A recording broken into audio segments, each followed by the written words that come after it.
মালদার রাজ্য সড়ক অবরোধ, টায়ার জ্বালিয়ে বিক্ষোভ, ছাত্রীকে ধর্ষণ ও খুনের ঘটনায় দোষীদের গ্রেপ্তারের দাবিতে অবরোধ এলাকাবাসীর। মালদা নালাগোলা রাজ্য সড়কে বুলবুলচন্ডী এলাকায় অবরোধ। গত 19 জুলাই বাড়িতে বাবা মা না থাকার সুযোগে ভাইকে ঘরে বন্ধ করে রেখে অষ্টম শ্রেণী ছাত্রীকে ধর্ষণ ও খুনের অভিযোগ পাশের গ্রামের এক যুবকের বিরুদ্ধে। খুনের ঘটনায় মূল অভিযুক্ত গ্রেপ্তার হলেও বাকিরা এখনো ধরা না পড়ায় ক্ষোভ। পুলিশের বিরুদ্ধে আরও একজনকে আটক করেও ছেড়ে দেওয়ার অভিযোগ। প্রতিবাদে রাজ্য সড়কে বিক্ষোভ, অবরোধ, ঘটনাস্থলে বিশাল পুলিশ বাহিনী।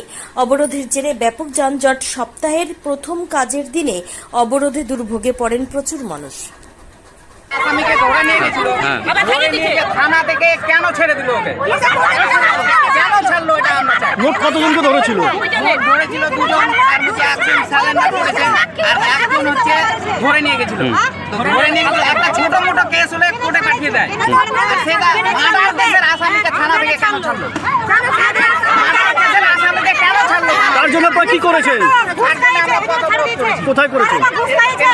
আপনার দাবি কি? আমাদের দাবি যাকে ছেড়েছে ওকে ধরে ওরও যেন ফাঁসি হয়, আর যে স্যালেন্ডার করেছে ওরও যেন ফাঁসি হয়, আর যে ধরা করেনি ওকেও যেন তাড়াতাড়ি বের করে। আপনার নাম কি? দুজন আছে, দুজন ধরা পড়েছে।